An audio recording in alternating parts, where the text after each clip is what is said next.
Taste the Daily. Chennai Guindy அரசு மருத்துவமனையில் மருத்துவர்கள் பணியில் இல்லாததால் சிகிச்சை பலனின்றி இளைஞர் உயிரிழப்பு. அரசு மருத்துவமனையை முற்றுகையிட்டு உறவினர்கள் வாக்குவாதம்.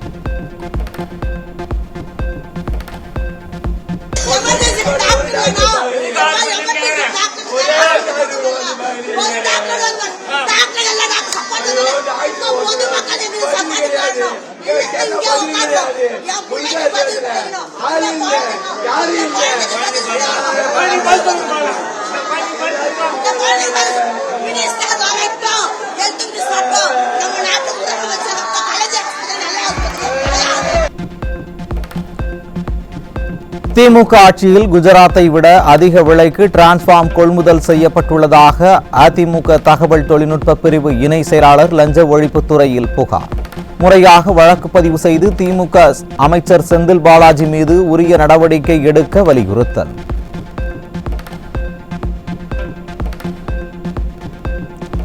நூறு ஏரிகள் நிரப்பும் திட்டத்தை செயல்படுத்தி கொடுத்த கழக பொதுச் செயலாளர் எடப்பாடி கே பழனிசாமிக்கு வரும் 17ஆம் தேதி பாராட்டு விழா.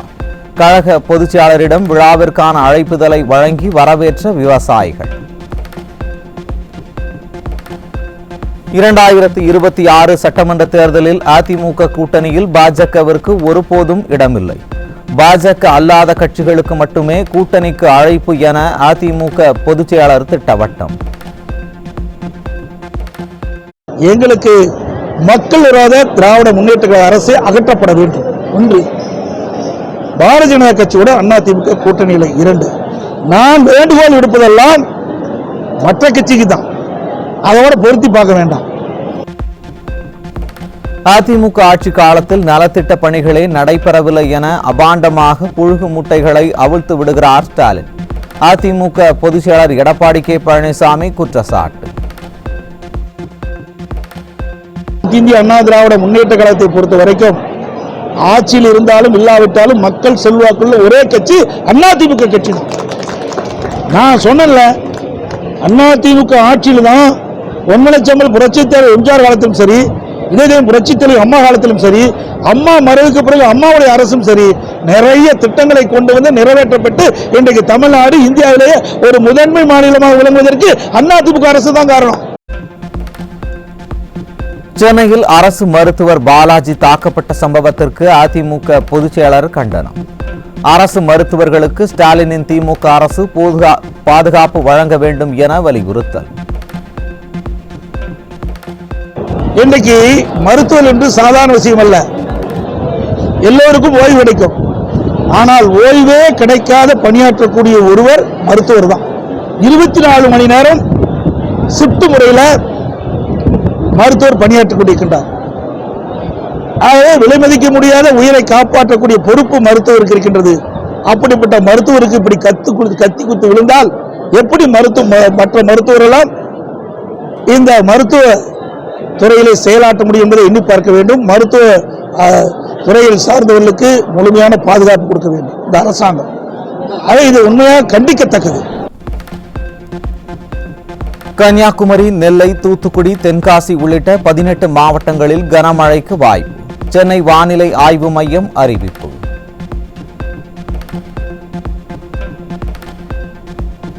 சென்னையில் கைதியை சிறைக்கு கொண்டு செல்லும் போது போலீஸ் வாகனத்தில் மது அருந்தும் உதவி ஆய்வாளர்.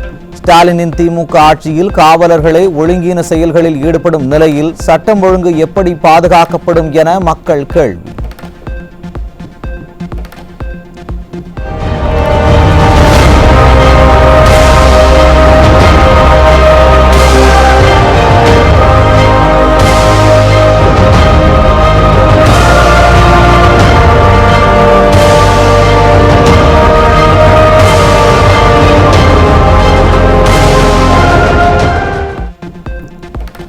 சென்னை, கோவை உட்பட பல்வேறு இடங்களில் லாட்டரி அதிபர் மார்டின் தொடர்புடைய இடங்களில் அமலாக்கத்துறை சோதனை.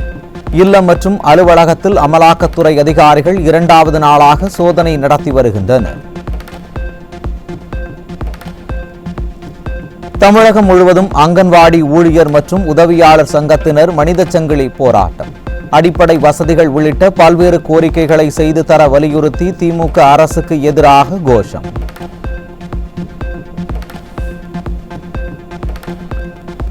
ஸ்டாலின் அரசு கொண்டு வந்துள்ள நில ஒருங்கிணைப்பு சட்டம் முழுக்க கார்ப்பரேட் நிறுவனங்களுக்கு ஆதரவான சட்டம். தமிழ்நாடு அனைத்து விவசாயிகள் சங்கங்களின் ஒருங்கிணைப்பு குழு தலைவர் PR பாண்டியன் குற்றச்சாட்டு.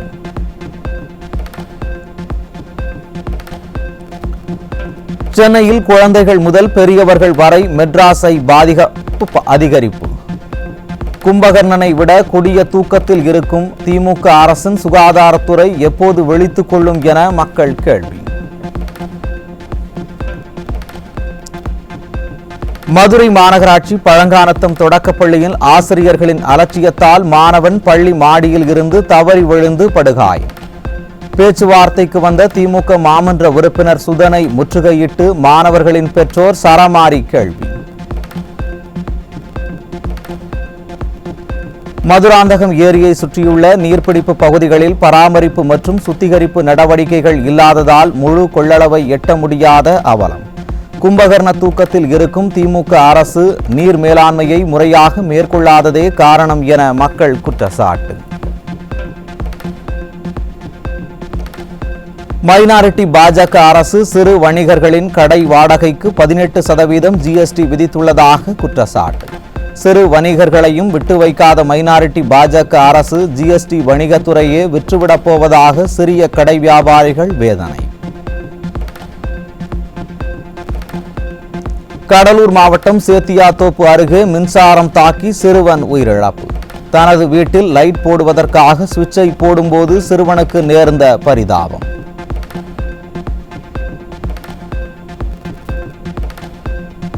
சிவகங்கை மாவட்டம் திருப்பத்தூர் அரசு மருத்துவமனை வாசலில் நடைபெற்ற சாலை விபத்தில் முதியவர் உயிரிழப்பு. மருத்துவமனை நுழைவாயில் முன்பு சாலையில் உள்ள ஆக்கிரமிப்புகளை அகற்றி வேகத்தடை அமைக்க பொதுமக்கள் கோரிக்கை.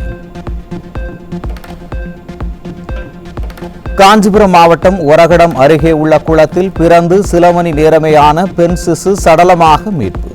திருமணம் ஆகாமல் 8 மாதமாக கர்ப்பிணியாக இருந்த அசாம் மாநிலத்தைச் சேர்ந்த இளம்பெண் தங்கியிருந்த விடுதியிலேயே குழந்தை பெற்றெடுத்து தூக்கி வீசியது அம்பலம். திருவள்ளூர் மாவட்டம் திம்ம பூபாலபுரம் கிராமத்தில் முன்னாள் ஊராட்சி மன்ற தலைவர் வீட்டின் பூட்டை உடைத்து 14 சவரன் நகை கொள்ளை. ஸ்டிக்கர் ஸ்டாலின் ஆட்சியில் கொள்ளை சம்பவங்கள் அதிகரித்து வருவதால் பொதுமக்கள் பீதி. திருப்பத்தூர் மாவட்டம் ஆம்பூரில் காலனி தொழிற்சாலை தொழிலதிபரிடம் தங்கம் வாங்கி தருவதாக கூறி 85 லட்சம் ரூபாய் மோசடி செய்த நபர் சிக்கினார். நிர்வாக திறனற்ற ஸ்டாலின் ஆட்சியில் மோசடி சம்பவங்கள் அதிகரித்துக் கொண்டே இருப்பதாக பொதுமக்கள் குற்றச்சாட்டு. சர்வதேச பங்குச்சந்தையில் ஆன்லைன் வர்த்தகம் என கூறி நாடு முழுவதும் கோடிக்கணக்கில் பண மோசடியில் ஈடுபட்டு வந்த தமிழகத்தைச் சேர்ந்த கும்பல் சிக்கியது. மோசடி கும்பலின் 1000 ரூபாய் கமிஷன் பணத்திற்கு ஆசைப்பட்டு வங்கிக் கணக்கில் ரொக்கமாக பணம் எடுத்து கொடுத்த திருச்சி, தஞ்சாவூரைச் சேர்ந்த 6 பேர் சிக்கினர். சேலம் மாவட்டம் கண்ணங்குறிச்சியில் தங்கி பணியாற்றி வந்த வங்கதேசத்தைச் சேர்ந்த நபர் சிக்கினார். கடந்த 7 ஆண்டுகளாக உரிய ஆவணங்கள் இன்றி தங்கி வேலை செய்து வந்ததாக விசாரணையில் அம்பலம்.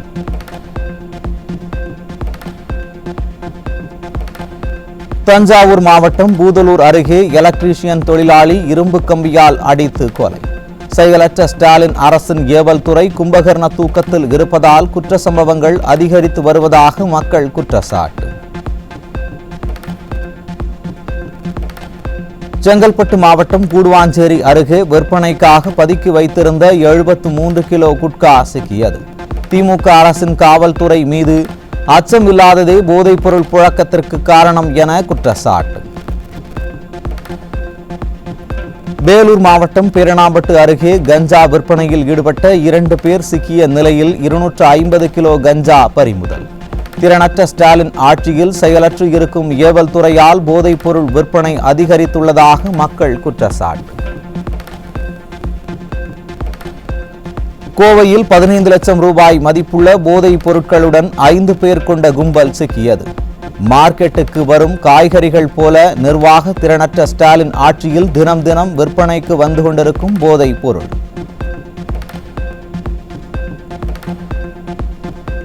திண்டுக்கல் பூச்சந்தையில் மல்லிகை பூ 1 கிலோ 2000 ரூபாய்க்கு விற்பனை. தொடர் மழை மற்றும் பனிப்பொழிவின் காரணமாக மல்லிகைப்பூ விளைச்சல் குறைந்ததால் விலை உயர்வால் வியாபாரிகள் மகிழ்ச்சி.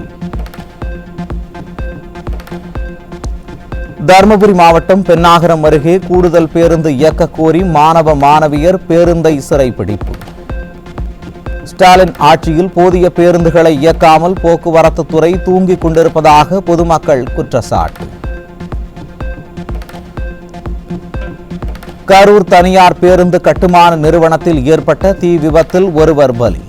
இருவர் பலத்த தீக்காயங்களுடன் கரூர் அரசு மருத்துவக் கல்லூரி மருத்துவமனையில் சிகிச்சைக்காக அனுமதி. டாக்டர் சுப்பையா கொலை வழக்கில் தூக்கு தண்டனை விதிக்கப்பட்ட 7 பேர் உட்பட 9 பேரை விடுதலை செய்து சென்னை உயர்நீதிமன்றம் பிறப்பித்த உத்தரவிற்கு உச்சநீதிமன்றம் அதிருப்தி. மேல்முறையீட்டு வழக்கில் சம்பந்தப்பட்டவர்கள் 4 வார காலத்தில் பதிலளிக்க நீதிபதிகள் உத்தரவு. தமிழகத்தில் உள்ள கோவில்களில் மிகவும் விமர்சையாக நடைபெற்ற அன்னாபிஷேக நிகழ்ச்சி. ஏராளமான பக்தர்கள் பங்கேற்று சுவாமி தரிசனம்.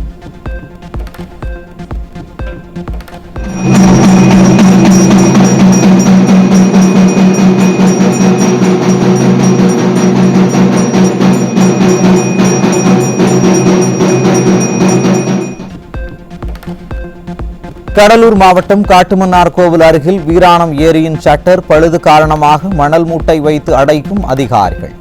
ஏரி காய்ந்து கிடக்கும் நேரத்தில் பாசன மதகுகளை பராமரிப்பு செய்யாமல் போனதால் வந்த விளைவு என விவசாயிகள் குற்றச்சாட்டு. காஞ்சிபுரம் மாவட்டம் ஸ்ரீபெரும்புதூர் அருகே பெண்ணலூர் ஊராட்சியில் வீடுகள் முன்பு தேங்கி நிற்கும் கழிவு நீரால் சுகாதார சீர்கேடு. ஸ்டாலின் ஆட்சியில் ஊராட்சி நிர்வாகம் நடவடிக்கை எடுக்காததால் உடல்நல பாதிப்பு ஏற்படுவதாக பொதுமக்கள் குற்றச்சாட்டு. மதுரையில் இருந்து அழகர் கோவிலுக்கு சென்ற அரசு பேருந்து மிகவும் பழுதடைந்து ஆபத்தான நிலையில் சென்றதால் பயணிகள் அச்சம்.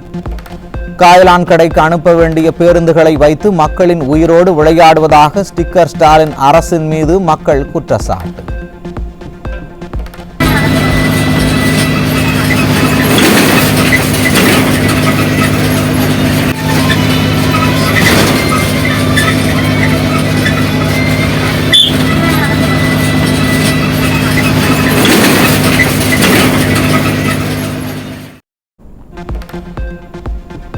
சென்னை வியாசர்பாடி ரயில் நிலையத்தில் பச்சையப்பன் கல்லூரி மாணவர்கள் ரூட் தலை என்ற பெயரில் அட்டூழியம். ஸ்டாலின் ஆட்சியில் மாணவர்களுக்கு போதிய விழிப்புணர்வை ஏற்படுத்தவில்லை என பொதுமக்கள் குற்றச்சாட்டு.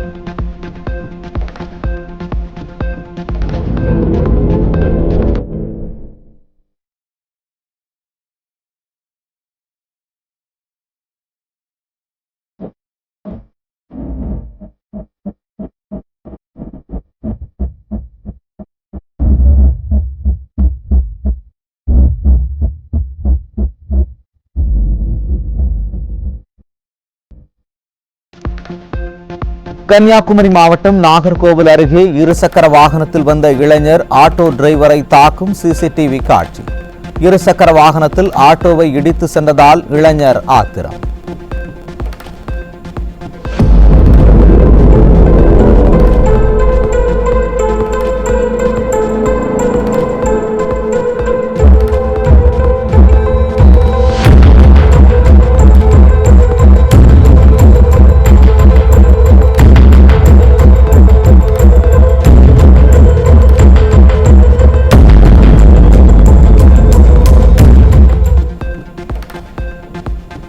நெல்லை ராமையன்பட்டி அருகே இருசக்கர வாகனத்தில் சாலையை கடக்க முயன்ற கல்லூரி மாணவி பேருந்து மோதி பலி.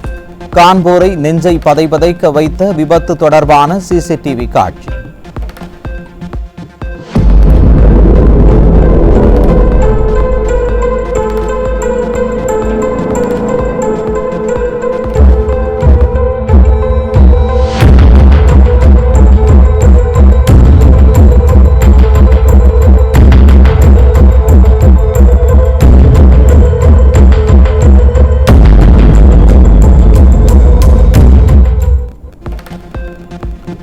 சென்னையில் இருந்து கோலாலம்பூருக்கு புறப்பட்ட மலேசியன் ஏர்லைன்ஸ் விமானம் ஓடுபாதையில் ஓடும்போது திடீர் இயந்திர கோளாறு.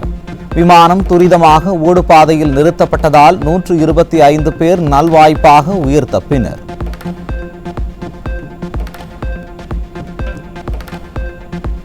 மாணவர்கள் விரும்பினால் இளங்கலை படிப்பை முன்கூட்டியே படித்து முடிக்கும் புதிய முறை வரும் கல்வியாண்டில் அமல்படுத்தப்பட இருப்பதாக யுசிஜி தலைவர் அறிவிப்பு.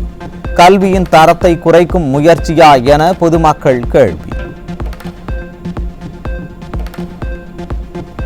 மண்டல மகர விளக்கு சீசனுக்காக சபரிமலை ஐயப்பன் கோவில் நடை இன்று மாலை 5 மணிக்கு திறப்பு. சிறப்பு தரிசனத்திற்காக நாளை மறுநாள் அதிகாலை 3:30 மணிக்கு நடை திறக்கப்படும் என கோவில் நிர்வாகம் அறிவிப்பு.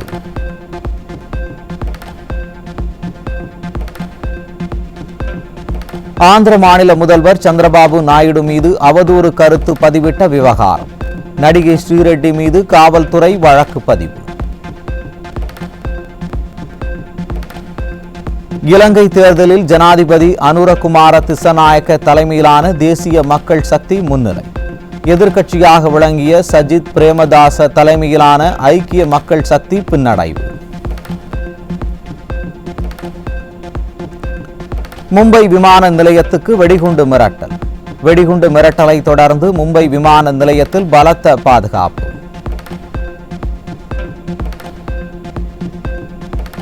லெபனானில் இஸ்ரேல் நடத்திய தாக்குதலின் போது விமானம் இயங்கும் போது வெடித்த வெடிகுண்டு.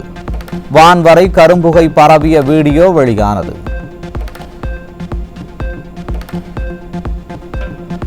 இந்தியா பாகிஸ்தான் நாட்டிற்கு வந்து விளையாடவில்லை எனில் ஐசிசி மற்றும் ஆசிய தொடர்களில் இந்தியாவுக்கு எதிராக விளையாடுவதை கூட பாகிஸ்தான் நிறுத்திக் கொள்ளும். பாகிஸ்தான் முன்னாள் வீரர் ரஷீத் லதீப் எச்சரிக்கை.